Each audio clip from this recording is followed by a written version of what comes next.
Hi, hello my dear friends. So in last many videos we discussed about the subject matter of econometrics, what the subject is all about.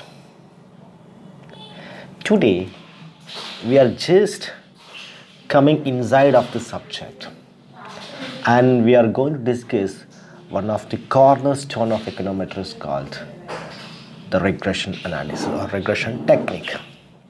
Okay, so the regression technique was first coined by, or the term regression was first introduced by the Francis Galton. Okay, so Francis Galton was basically a biostatistician. Okay, so he analyzed how the parents' height and their children's heights are related. Okay, then he found that in his article family likeness in stature, he pointed out that there is a tendency for tall parents to have tall children and short parents to have short children, but the average height of children born from parents of a given height tended to move or tended to regress towards the average height of the population as a whole. Okay, so he found that in his analysis he found that tall parents is having tall children. Okay, short parents is having short children. But if we take certain children from a given height of parents, their heights and the average population heights will be almost same. Okay, so this was his idea, and this idea was rechecked by Carl Pearson, and in his book or in his article The Law of Inheritance. Okay, he found, or he confirmed or verified this law. Okay, so what this Carl Pearson said, that the average height of a group of tall parents, okay, average height of sons of a group of tall fathers are less than their father's height, whereas the average height of a sons of a group of short fathers are greater than their father's height. But the regressing the tall and short sons like towards the average height of the all men. Okay, so this says that if we take the average height of children or sons of a tall parents, we find that the parents is having more height than the children. Okay, but if you take the short parents, their children, the children is having more height than the parents in the case of short parents. Okay, but if we take a group of sons, a group of children's, okay, so it will also regress toward the height of the all persons in the, or all men in the total populations. Okay, so this was the idea about the origin of the idea of the regressions. Okay, so the idea of the regression was first propounded by Francis Galton, even though he has not popularized it. Okay, and it was again reconfirmed, or the idea of the Francis Galton was confirmed by Carl Pearson. Okay, so what I am going to tell you in this video or in this slide is the term regression was first used for analyzing the relationship between the height of a group of parents and their child and their sons or daughters or their children. Okay, yes, but nowadays the regressions are not only used in this biostatistics, okay, but it is used in almost all the branches of sciences. Okay, and the modern interpretation of the regression is not like its older interpretations. The regression technique has been substantially improved over a period of time, and now we are having a modern interpretation of regressions. Okay, so what does this modern interpretation says? This says that the regression is a technique Okay, concerned with the study of dependence of one variable on one or more other variable called independent variable or explanatory variables. Okay, with a view to estimate or predict the population mean or population average of the dependent variables in terms of the non and fixed values of the independent variables. Okay, so here we are having two variables, dependent variable and independent variables. Okay, look at the definition. Dependence of one variable on one or more other variables. So there will be only one dependent variable and there may be more than one independent variable. Okay, so there will be only one dependent variable and there is a possibility of having more independent variable. Okay, so why we are studying this dependence? In order to estimate, okay, or in order to predict the value of the dependent variables in terms of the value of the independent variable. So we are going to find out if we know the dependent variable values, if we know the numerical values of the dependent variables, but we don't know about the dependent variables. Okay, so from the independent variables we can find out or we can estimate or predict the value of the dependent variable. Okay, so once again I'm repeating the idea, or the regression analysis is concerned with dependence of one variable on one or more other variables.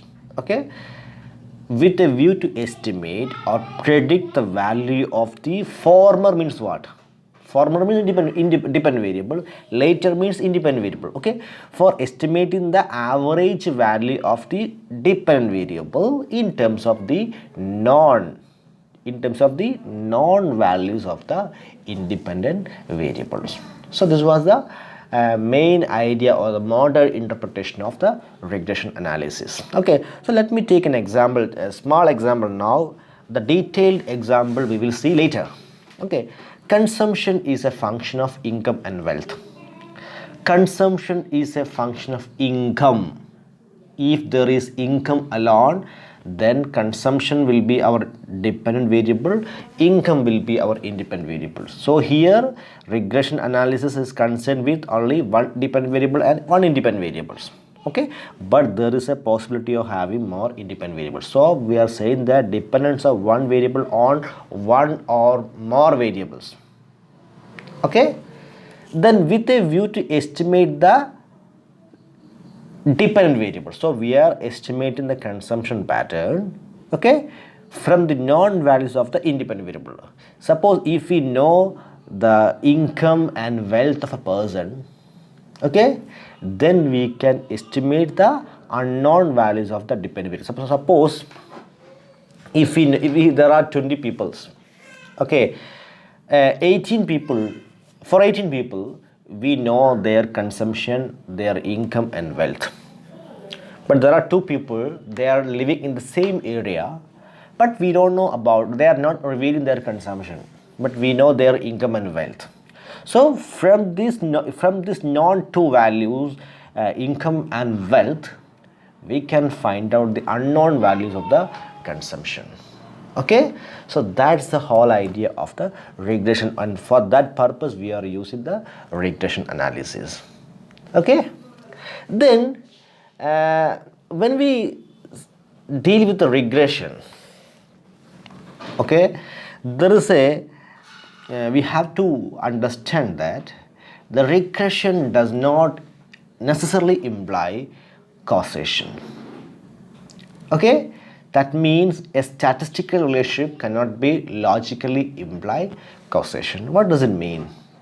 Regression does not imply causation always.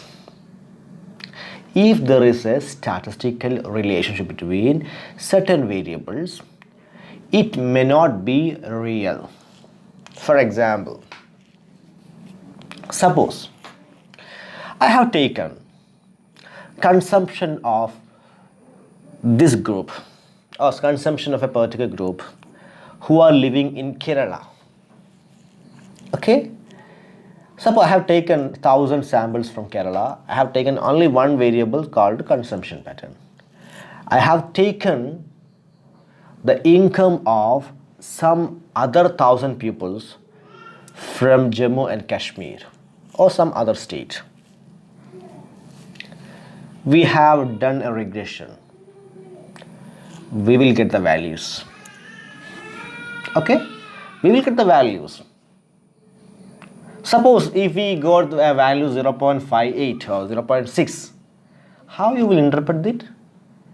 If income increased by 1 rupee in Kashmir, will be increase the consumption of Keralites by 0.6 percentage. Would you interpret this like? No, we cannot interpret because we know that theoretically or hypothetically there is no relation between consumption of Keralites and consumption of or income of the other states. Okay, so but we are here, if you have if there is an equation for regression, if you give the values and if you fit the regression model, you will get some values. But if you got some number, it doesn't mean that it is always related. Okay, so the causation will come from the theoretical background. If there is a proper theoretical background, then only the causation will happen.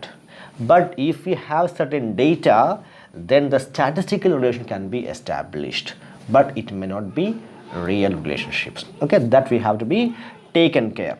Okay, then for your undergraduate program, you might have learned about the correlation analysis. Okay, so correlation analysis is also a tool in statistics to study the relationship. Regression is also a tool to analyze the relationship. So what's the difference between regression and correlation? Okay, so in correlation, the primary aim of the correlation is to measure the strength, the direction, and degree of a linear association between two variables or more than two variables.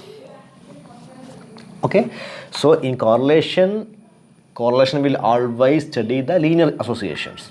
Okay, and this correlation will tell us only whether there is a what is the strength of the relationship or what is the degree of a relationship. Okay, what is the form of the relationship. Okay, then what is the form, what is the direction, and what is the degree of a relationship. It means that if it is whether it is a positive relationship or not, if consumption in an income relationship, whether it is positive or negative. Okay, then if it is positive or if it is negative, whether it is linear or non-linear. Okay, that is form. Then the degree, whether it is high degree correlation or low degree correlation, very high degree correlation, or exact correlations or perfect correlations. Okay, so only all these things will tell, all these things will get from the correlation analysis. Whereas in regression analysis, we are trying to estimate or predict the average value of one variable called dependent variables, okay, on the basis of the fixed values of the independent variable. So in regression analysis, we are going to predict the unknown values of the dependent variable from the known values of the independent variable. We know the values of independent variable, but we don't know the values of dependent variables. From the known values of the independent variable, we are going to analyze or we are going to predict the values of the dependent variable. Okay, so that's the relation between regression and correlation. In correlation does not deal with this prediction, okay, and estimation. It will give only an idea about is there is a relationship or not. If it is, what is the direction, positive or negative? What is the form, linear or non-linear? What is the degree, high, low, perfect? Clear? Yes. So in that sense, correlation has a limited use.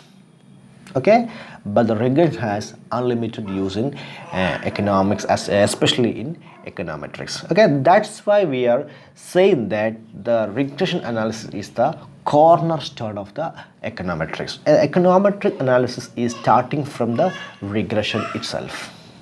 Okay? Yes. Then, now, in order to make you understand about the linear or the regression analysis, let me take a simple linear regression model, SLRM. SLRM. Okay, what is SLRM? Simple linear regression model. What is that? Here we are assuming that there are only two variables, one dependent variable and one independent variable. Okay, then we will deal with multiple linear regression model later, where we will have more than one independent variables. Clear? Yes. So a regression model with one independent variable is known as a simple linear regression model. Okay, so in order to analyze or in order to see what is the regression or how we can derive the regression model or how we can derive the regression equations, okay, we will see using simple linear regression model first. Then we will extend this simple regression model into multiple regression models. Okay, so in order to analyze or in order to understand these concepts, let me take an example. Okay, so this example is a hypothetical example, it's not a real example. Okay, and there are total population is 60 families. As you know that there are population and samples, we are dealing with population. Assume that there is an area where only 60 families are living. We are taking all these 60 families, so it will be our population. Okay, yes. Then what we are going to take from this population, their weekly family consumption expenditure, how much they are spending, in a week for consumption purpose, and what is their family weekly income or family disposable weekly income. Okay, it is called X, and income consumption is called or denoted by Y, and X is income is denoted by X. Okay, then there are 60 families, and almost all these 60 families, this 60 family we can subdivided or divided into 10 groups of same income, approximately the same level of income. Okay, so all these people, all these 60 families having approximately, some families is having approximately same income. Okay, so some families are having 80 income, 100, 120 up to 260. Okay, yes. Now let's see this is the total data that we have collected. Remember, we have collected the population, not the sample. Okay, yes. So look at this, 80, 100, 120. Okay, in 80 means what? The income is 80 rupees. Okay, and there are 1, 2, 3, 4, 5 families is having the same level of income, 80, but their consumptions are different. Look at a first household is having 55, then 60, 65, 70, 75. Even though the income level is same, but each household's consumption levels are different. You look at the next one, 100. Their income is 100 rupees, but they are spending differently. It is vary from 65 to 88. Okay, then 120 income levels, there is a difference. So you look at all these things, even though the incomes are same, but they are spending differently. That's my point here. Okay, so we have collected all this data. This is 60 people or 60 household consumptions are there, their income levels is also there. Okay, then here let me tell you one thing. Okay, so here let me find out what is the conditional mean of Y. So I am introducing a new term, conditional mean. What is conditional mean? The average is of certain items. All these certain item has a unique feature. That's conditional. Okay, so here in the first case, the total value is 325. The 80 rupees, the income level is 80. There are 5 families who are having the 80 level of income. Their expenditure is different. But if we take the average of all these 5 family, that means if you add all these 55, 60, 65, 70, 75, you will get 325. Divided by 5, you will get 65. Okay, so this 65 is what? Average level of consumption of those who have 80 level of income. So this 80 is a condition here. Okay, so in this 65, when we find out the 65 as an average of this group, other income groups or other persons consumptions are not included in this. In this case, we have included only those people whose incomes are only 80.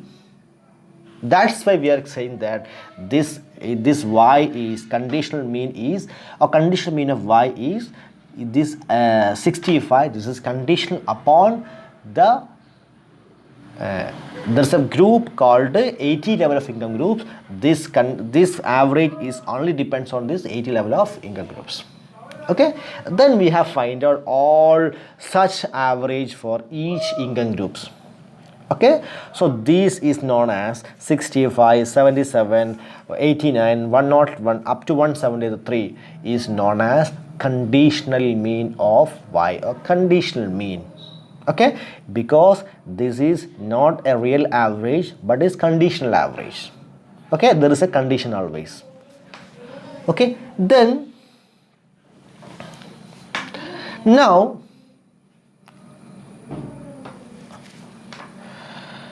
now we are going to tell you, if you draw a graph of this data. Okay, if you draw a graph for this data, 60 families, what you will get? Look at the graph. You will get a non-linear.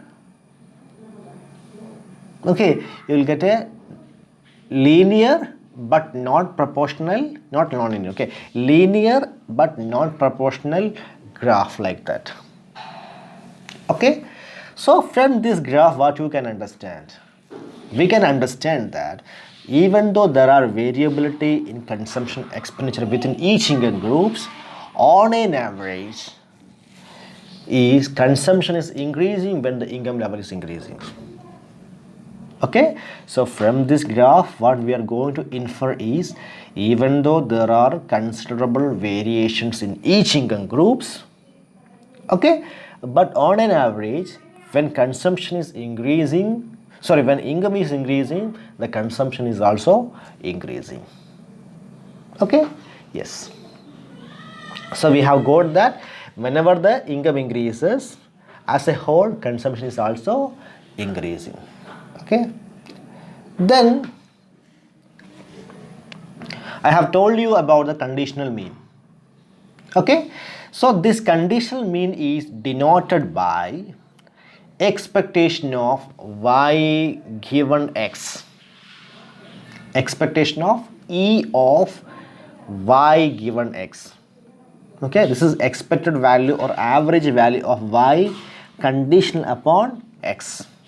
Okay, then there is an unconditional mean. What is unconditional mean here? Unconditional mean is nothing but if you add all the consumption of 60 families and you divide by the total number of families, that is 60, you will get what is unconditional values. Okay, so if you add all such 60 families consumption expenditure, you will get 7,272. You divide with 60, you will get almost 121.2 rupees. Okay, so this is the average of the total 60 families. Earlier what we have find out, average consumption of a given income level families. Okay, so there will be more than 1 or 2 conditional mean, but there will be only 1 unconditional mean. Okay, so in degree, when in undergraduate level, whatever we have learned or whatever the average we found is, What? Found is unconditional mean, but if there is any condition for calculating the mean, then it will be conditional mean. Is it clear? Yes. Now let me tell you what is the population regression line, or what is the population regression curve. Okay, so if you, now we have find out the conditional mean. Okay, if you join all the conditional mean value, we will get a curve. This curve is known as population regression line. Okay, so we have find out the conditional mean, then we have drawn a curve through all these conditional mean values, then we got a straight line. Okay, straight, linear, non-proportional straight line.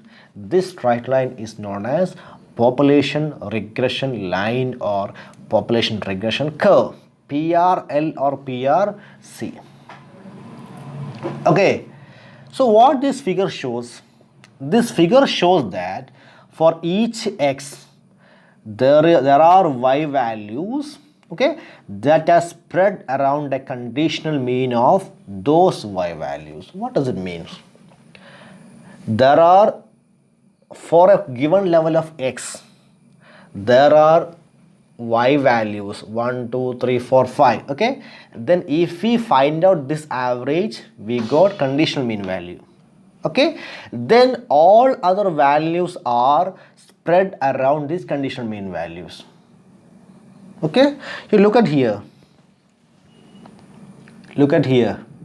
okay, so there are certain dot you can see. Look at the first one, certain dots are there. Okay, before in 80 level of income, 1 2 3 4 5 household are there. Okay, then you know that point where this line is passing through, that line is known as the conditional mean values. Okay, so above this conditional mean and below the conditional mean, there are certain consumption expenditures. Okay, but the conditional mean values will be in the middle of all these values, and it will be symmetric. Okay, yes. Okay, so these y values are spread around these conditional mean values. Okay, and these values are distributed symmetrically around their respective means, and all this regression PRL is always passes through this conditional mean values. Okay, so PRL is a locus of the conditional means of the dependent variable for the fixed values of the explanatory variables. I hope you know or you got what is the PRL is. PRL is nothing but locus of the conditional mean values of the dependent variable. First, we find out this conditional mean values, then you join all the conditional mean value, then we will get PRL. Okay. Now, let me explain you what is population regression function. Now what we have discussed, population regression line. Okay, now from line we can find out what is a function is. Okay, so now what we can do is, we have a line, we have a graphical representations. Okay, that graphical representation we can convert into a mathematical form. Okay, so if we converted the regression line into a mathematical form, it is known as PRF, population regression function. And why it is called population regression function? Because we are dealing with population, not the sample. Okay, so from the preceding discussion or from the preceding PRL, we understand that conditional mean is a function of x. Okay, that's why in the first case what's our conditional mean? Our conditional mean was 65. Okay, so why we have got this 65? Because we are taking already those groups of those group of family whose family income is 80. Okay, suppose if you change the family, if you change the x, this y will also change. Okay, that's why we are saying that this expected value of y is depends upon x. Whenever your income change, or whenever you change the group of the income levels or income level, then your conditional mean will also change. Okay, if there's one changes in the values of a group from a group, then your conditional mean value will also change. Okay, that's why we are saying that expected value of, or expected values means what?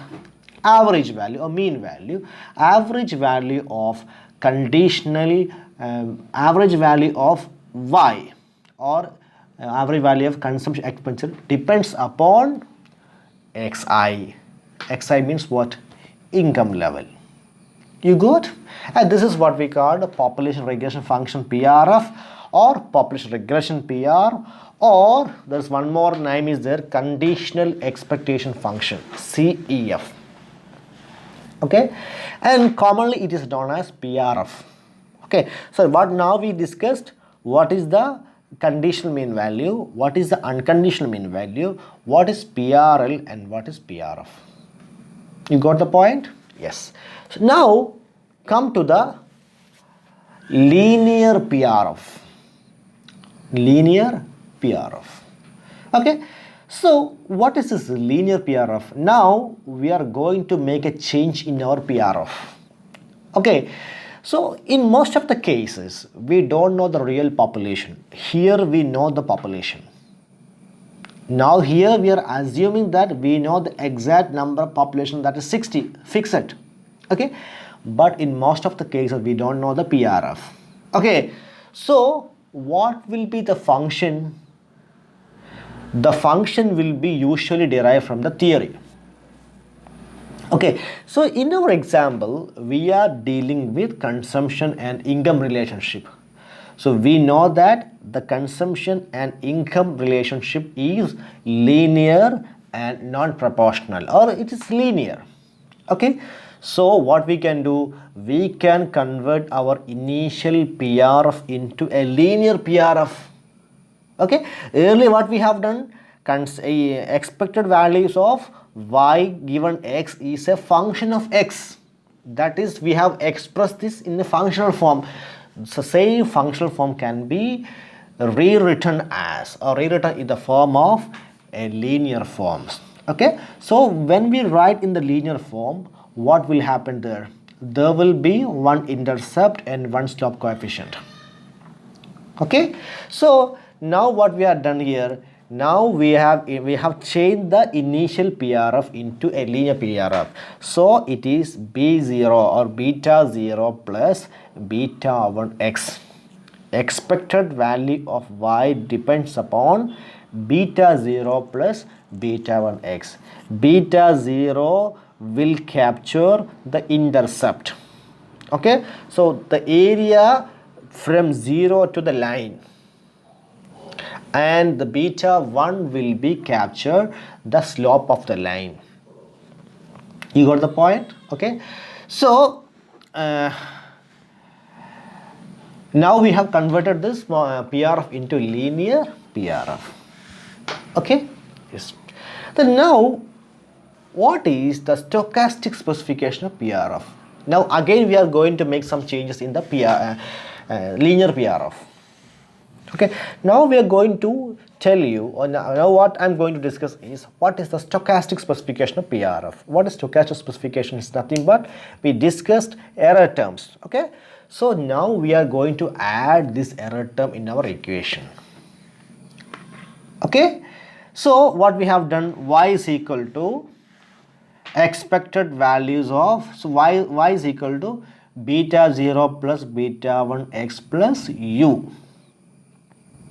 Okay, now we have added u into the equation. What is this u?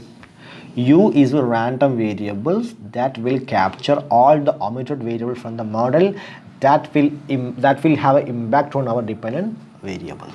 Okay. So stochastic specification PRF is nothing but a PRF with a stochastic term, a PRF with a error term. Okay, so this now look at the equations. Yi is equal to expected value of yi given xi plus ui.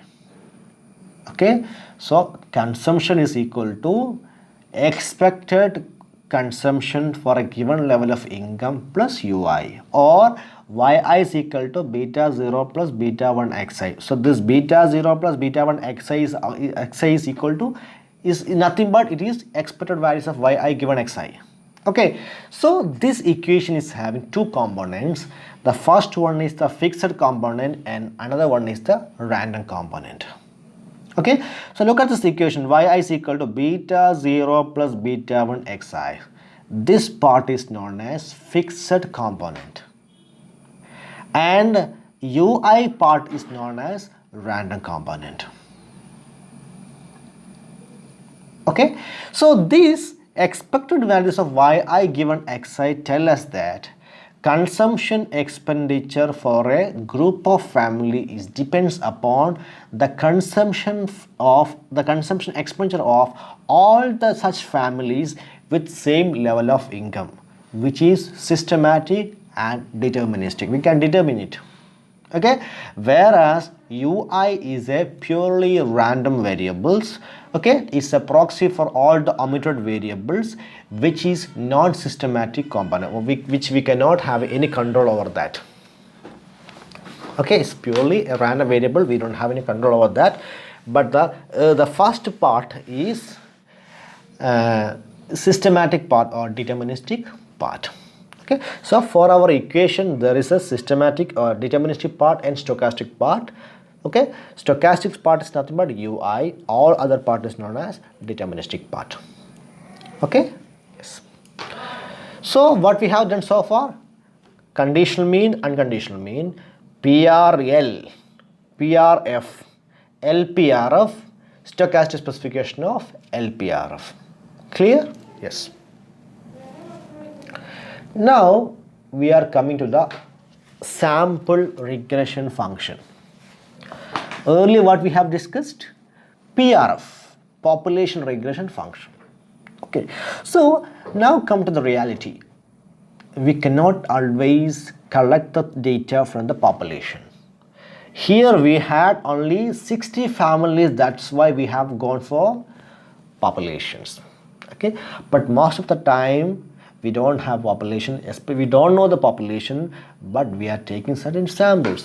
Okay, so from the same population we have taken a sample, or we have taken randomly one sample. Look at these things: 55, 80, 88, 100, okay, 120, 90. Okay, we have taken one sample, then we have taken one other sample also. Okay, then we graph it. Look at the graph. The same idea that we have got from the population PRF, the same ideas we are getting from here itself. Okay, both are positively related.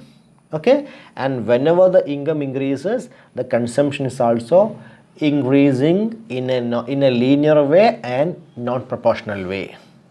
Okay, so the idea is in both things, in population and sample we are getting the same idea, and whenever the income increases, consumption is also increasing.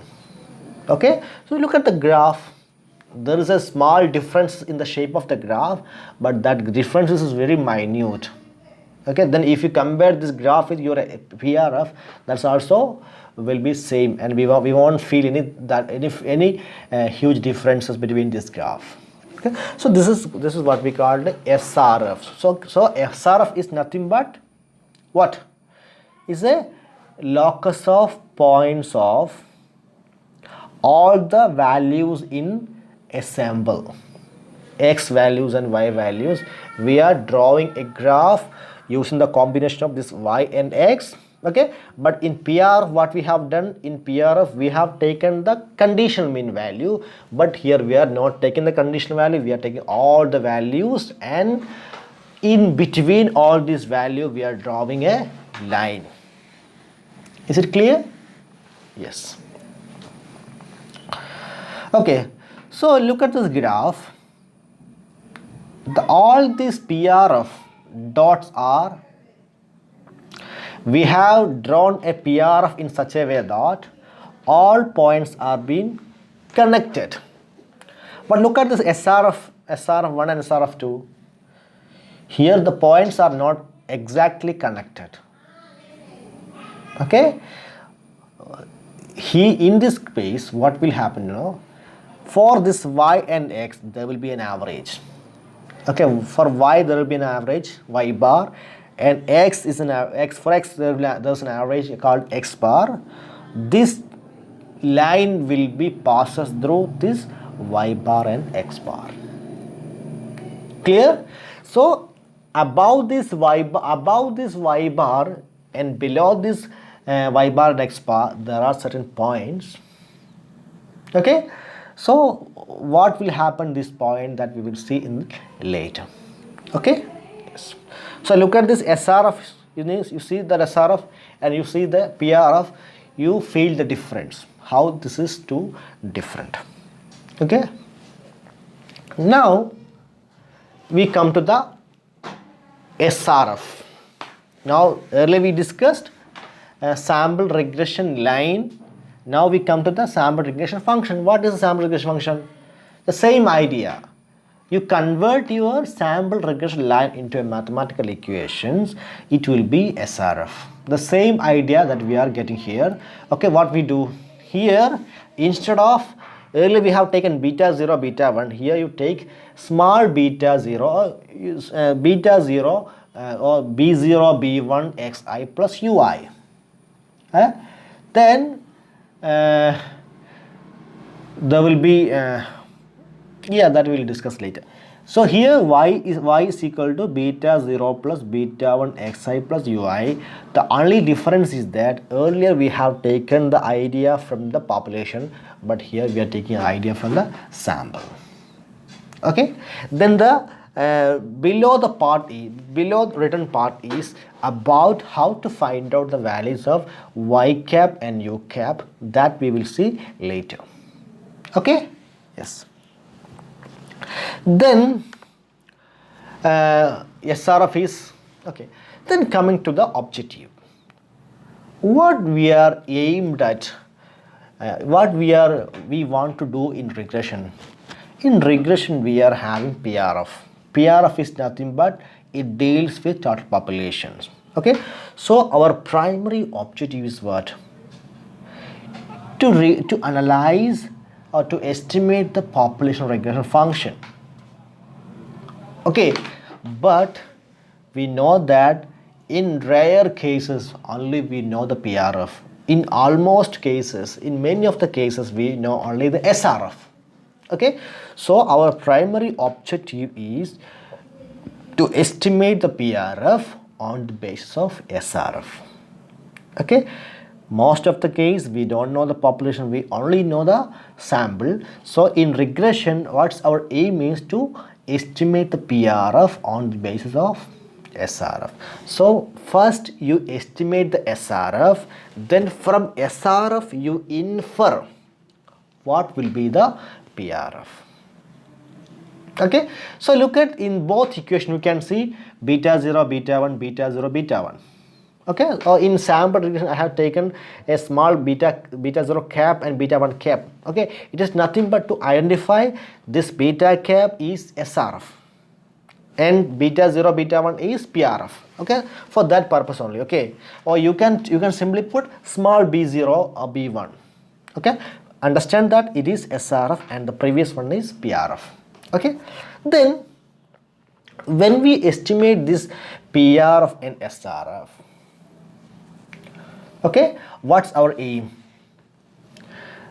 If we estimate SRF, so suppose we estimate SRF, we got beta 0 is 20 and beta 1 is 0.5.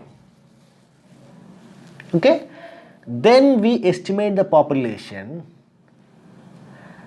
That time we have got beta 0 is 22, beta 0 is 30, and beta 1 is 0.8. What does it mean? SRF, there is a huge difference between SRF and PRF. Okay, so that should not be there. The SRF and PRF should be very close to each other. There should not be indifferences. So my question is how to do such kind of a, how to get such kind of an SRF,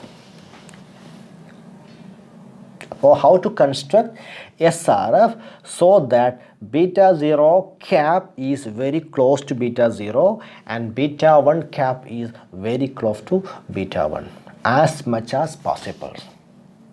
Okay, so our aim is to construct such an SRF, or our aim in regression analysis is to construct such kind of a sample regression function. Then how can we do that? How can we do that? Either we can draw scatter plots and see the direction, intercept and slope. You draw you take as much as samples, okay? Then you draw the scatter plots and see the directions, and you estimate its slope coefficient and estimate the intercept. Okay? But this job is very laborious. Okay, so what we can do is describe the relationship between y and x in a mathematical form that best fit the data. Okay, so what I'm trying to tell you is our aim of the regression is to estimate the PRF, population regression functions. But we don't know the population regression function always. We only know the SRF. So from SRF, you find out the SRF first, then you infer your PRF from SRF, and the condition is that PRF and SRF should be, there should not be any that much difference, should be almost same. So how to get such kind of an SRF? Okay, so the answer is what? The answer is regression analysis.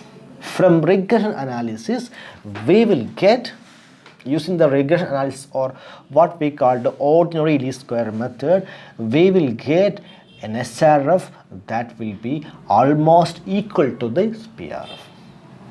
Okay, so that's all about today's video. I hope you understand the concept which I explained in this video. Okay, so in the next video we will discuss what is simple regression line and related concept to this SLR. Okay, so thank you all. Thank you very much.